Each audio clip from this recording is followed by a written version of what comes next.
আসসালামু আলাইকুম সবাই। আশা করি সবাই খুব ভালো আছেন এবং সুস্থ আছেন। পাঠশালার পক্ষ থেকে প্রতিদিন স্পোকেন ইংলিশ এই লেসনে আপনাদের স্বাগতম জানাচ্ছি। আজকে থেকে শুরু করে আমরা প্রতিদিন ইংলিশের বিভিন্ন টপিক নিয়ে আপনাদের সাথে শেয়ার করব, আপনাদের মতামত জানবো, আমাদের মতামত জানাবো, সবকিছু শেয়ার করব। সো আমরা প্রতিদিন বিভিন্ন ওয়ার্ডস, এই ওয়ার্ডসগুলো সিনোনিমস, অ্যান্টোনিমস নিয়ে এবং সেই সাথে সাথে ওয়ার্ডস রিলেটেড অনেক সেন্টেন্স নিয়ে আপনাদের সাথে শেয়ার করব। আর এই ভিডিওগুলো আপনারা আমাদের প্ল্যাটফর্মে পাঠশালা থেকে প্রতিদিনই দেখতে পারবেন। সো আজকে যে ওয়ার্ডটি নিয়ে আমরা আপনাদের সাথে কথা বলবো সেই ওয়ার্ডটি হচ্ছে অ্যাপ্রিশিয়েট। অ্যাপ্রিশিয়েট অ্যাপ্রিশিয়েট সো আমরা প্রতিদিন যে ওয়ার্ডগুলো সম্পর্কে পরিচিত হব সেই ওয়ার্ডগুলো আমরা কি করব, আমরা বেশি বেশি করে প্র্যাকটিস করব। যত বেশি প্র্যাকটিস করব তত বেশি আমাদের মনে থাকবে। এবং এই ভিডিওটি আপনাদের ফ্রেন্ডসদের সাথে শেয়ার করে দিবেন। শেয়ার করলে কি হবে, আপনাদের সাথে আপনাদের ফ্রেন্ডসদের কমিউনিকেশনটা ভালো হবে, তারপর আপনারা বেশি বেশি করে প্র্যাকটিস করতে পারবেন। সো আমরা লেসনটিতে মনোযোগী হয়ে আমরা জাস্ট একটু চেক করি। আমরা যে ওয়ার্ডটি নিয়ে কথা বলছিলাম সেটা ছিল অ্যাপ্রিশিয়েট। অ্যাপ্রিশিয়েট অ্যাপ্রিশিয়েট এই শব্দটির অর্থ হচ্ছে প্রশংসা। অ্যাপ্রিশিয়েট এই শব্দটির অর্থ হচ্ছে প্রশংসা করা। এটি একটি ভার্ব শব্দ, একটি ভার্ব ওয়ার্ড। সো এর অর্থ হচ্ছে প্রশংসা করা। আজকে আমরা অ্যাপ্রিশিয়েট রিলেটেড যত ওয়ার্ডস আছে, সেন্টেন্স আছে, সেগুলো নিয়ে আজকে আমাদের এই লেসনটি। সো শুরু করি।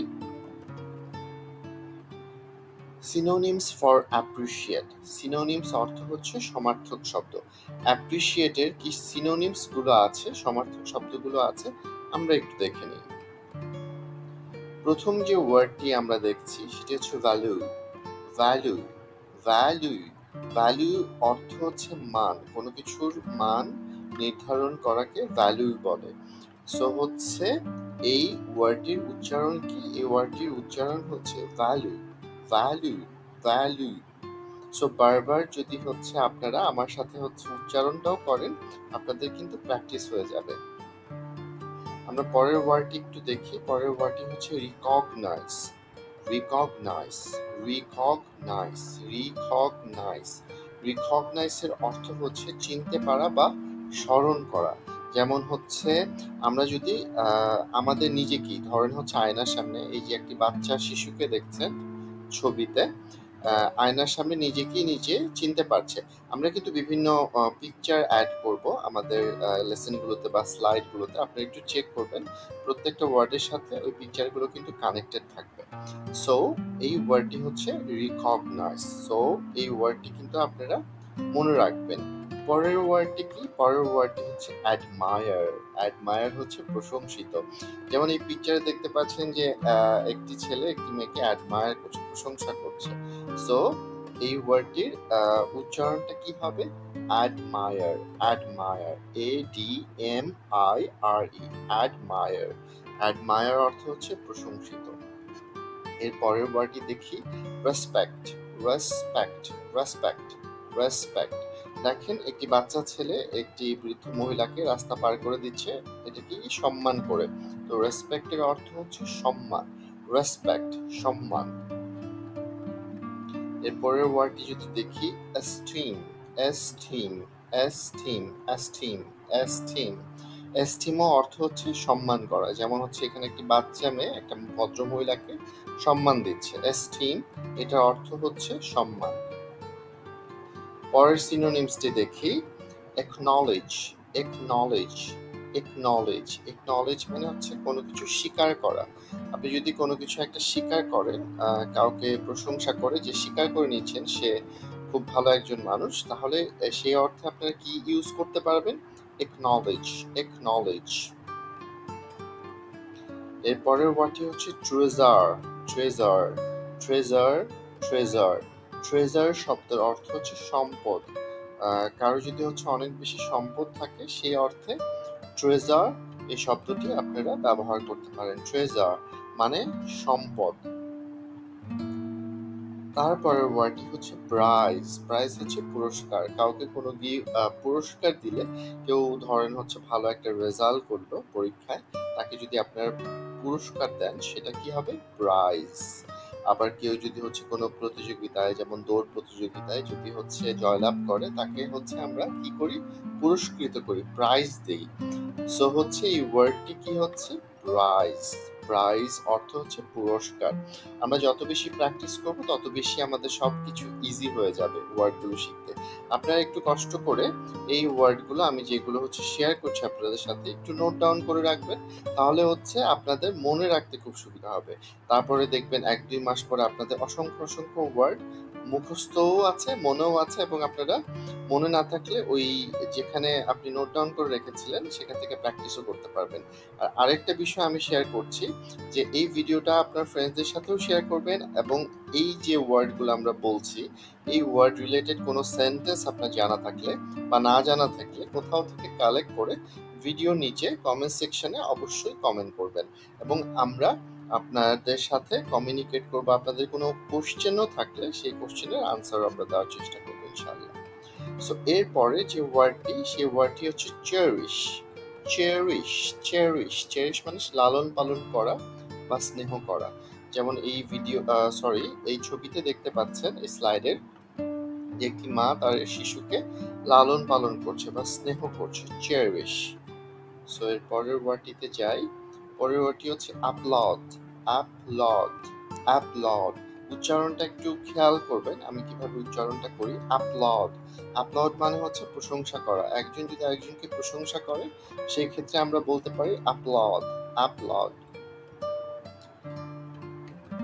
এরপরে এতক্ষণ আমরা কি দেখলাম? সিনোনিমস দেখলাম। এখন আমরা হচ্ছে অ্যাপ্রিশিয়েটের অ্যান্টোনিমস দেখব। Antonyms for appreciate. অ্যান্টোনিমস অর্থ হচ্ছে বিপরীত শব্দ। আমরা বিপরীত শব্দগুলো একটু চেক করব। সো বিপরীত শব্দ, যদি প্রথম বিপরীত শব্দটা আমরা দেখি, ডিসরিগার্ড।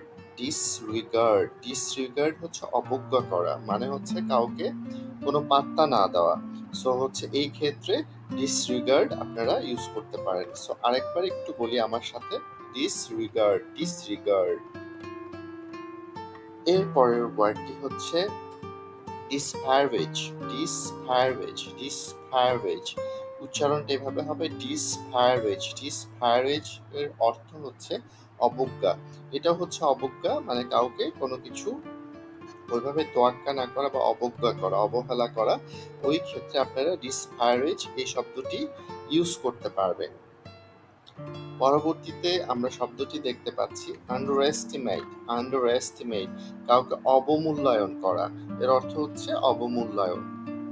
কাউকে ছোট করে বা অবমূল্যায়ন করে যদি কোনো কথা বলা হয়, সে অর্থে কি হয়? Under estimate, under estimate. So হচ্ছে আপনারা যত বেশি প্র্যাকটিস করবেন আপনাদের ফ্রেন্ডসদের সাথে, তত বেশি শেয়ার করবেন, এবং হচ্ছে আপনারা একটা জিনিস সবসময় মনে রাখবেন, যত বেশি প্র্যাকটিস করবেন এবং কথা বলবেন ফ্রেন্ডসদের সাথে বা আপনাদের অন্যান্য মানুষের সাথে, আপনারা সবসময় ইংলিশে কথা বলার একটু প্র্যাকটিস করবেন, ট্রাই করবেন। লজ্জা পাওয়ার কিছু নাই, কারণ হচ্ছে মানুষের ভুল হতেই পারে। সো ভুল হওয়ার মধ্যে লজ্জার কিছু নাই, কারণ হচ্ছে যখন শিখবেন তখন আপনার ভুল হবেই। সো আমরা হচ্ছে ভুল হতে হতেই অনেক ভালো করে জিনিসগুলো শিখতে পারবো। এর পরের ওয়ার্ডটি হচ্ছে under value. Under value, under value. Under ভ্যালুর অর্থ হচ্ছে অবমূল্যায়ন করা। এটিও অর্থ অবমূল্যায়ন করা। এর পরের ওয়ার্ডটিতে যাচ্ছি ডিসমিস। ডিসমিস, ডিসমিস অর্থ হচ্ছে খারিজ, মানে বাতিল করে দেওয়া, কোনো কিছু থেকে বাতিল করে দেওয়া। দেখেন একটা হচ্ছে লোককে ওই অফিস থেকে হয়তো বা বাতিল করে দিচ্ছে, সো ডিসমিস। এর পরের ওয়ার্ডটি হচ্ছে নেগলেক্ট। Neglect, neglect, neglect. উচ্চারণটি একটু ঠিকভাবে জাস্ট হচ্ছে একটু চেক করবেন, আমি কিভাবে বলছি সেভাবে বলার ট্রাই করবেন আমার সাথে সাথে, তাহলে কিন্তু খুব ভালো প্র্যাকটিস হবে। সো এটার উচ্চারণটা হচ্ছে নেগলেক্ট। নেগলেক্ট অর্থ হচ্ছে অবহেলা করা। এর পরের ওয়ার্ডটি যদি দেখি, এর পরের ওয়ার্ডটি হচ্ছে criticise. Criticise, criticise, criticise. Criticise হচ্ছে সমালোচনা করা। যেমন এই ছবিতে দেখতে পাচ্ছেন একজন আরেকজনকে সমালোচনা করছে, ঝগড়া করছে, ক্রিটিসাইজ করছে। সো এই ওয়ার্ডটি হচ্ছে ক্রিটিসাইজ, ক্রিটিসাইজ। এরপরের ওয়ার্ডটি যদি দেখি ডিভ্যালু, ডিভ্যালু, ডিভ্যালু হচ্ছে অবমূল্যায়ন করা, কাউকে কোনো পরিমাণ হচ্ছে সেই পরিমাণ ভ্যালু না দেওয়া। ভ্যালু হচ্ছে না দিলে সেটাকে কি বলা হয়? ডিভ্যালু, অবমূল্যায়ন করা, মূল্যায়ন না করা। সো এটার উচ্চারণটা হবে ডিভ্যালু। এরপরে যদি যাই, এরপরের শব্দটি হচ্ছে ইগনোর, ইগনোর, ইগনোর, ইগনোর।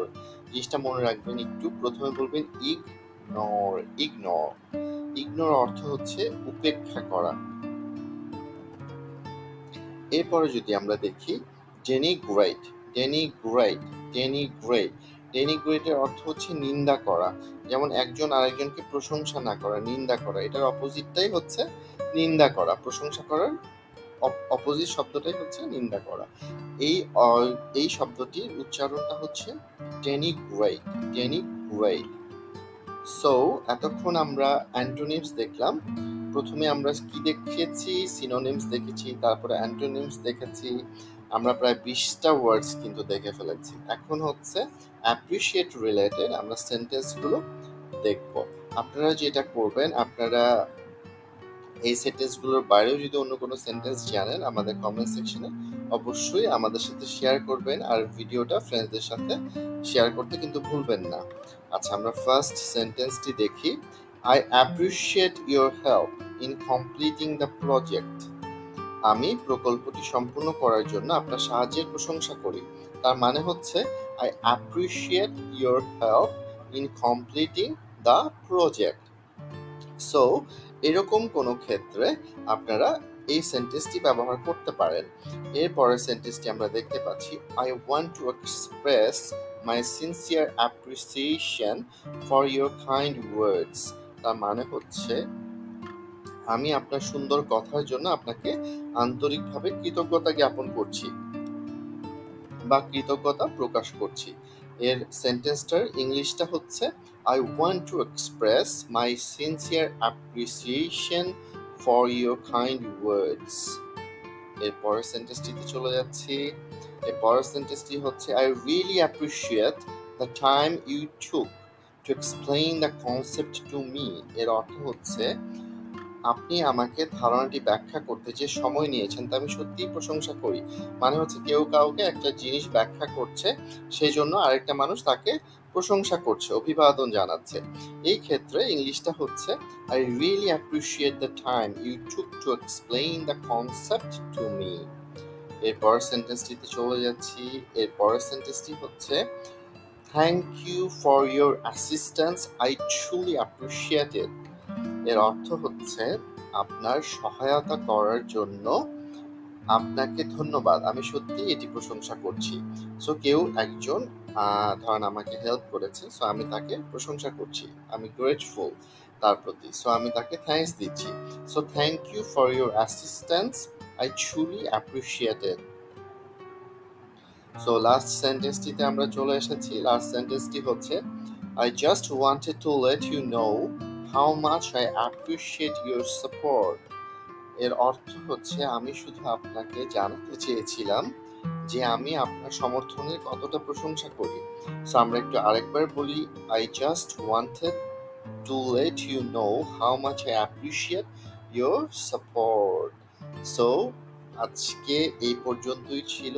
আপনারা সবাই বাসায় প্র্যাকটিস করবেন, নোট ডাউন করে রাখলে প্র্যাকটিস করবেন। তাহলে কি হবে, আপনাদের চর্চাটা রেগুলার থাকবে। আপনারা যত বেশি প্র্যাকটিস করবেন তত বেশি ভালো হবে। সো ইংলিশটা কি, ইংলিশটা হচ্ছে খুব মজায় মজায়, খুব ফান করে প্র্যাকটিসটা করা যায়। আমরা হচ্ছে বলবো, ফ্রেন্ডসদের সাথে বলবো, প্র্যাকটিস করব। আমাদের সাথে আপনারা শেয়ার করবেন, এই ভিডিওর নিচে কমেন্টস করবেন, এই ভিডিওটি শেয়ার করবেন। আর যারা আমাদের ইউটিউবে ভিডিওটি দেখছেন তারা অবশ্যই আমাদের চ্যানেলটিতে সাবস্ক্রাইব করবেন। Thank you so much. Next লেসনে আপনাদের আগে থেকে আমরা স্বাগতম জানাচ্ছি। সবাই ভালো থাকবেন, সুস্থ থাকবেন। আসসালামু আলাইকুম।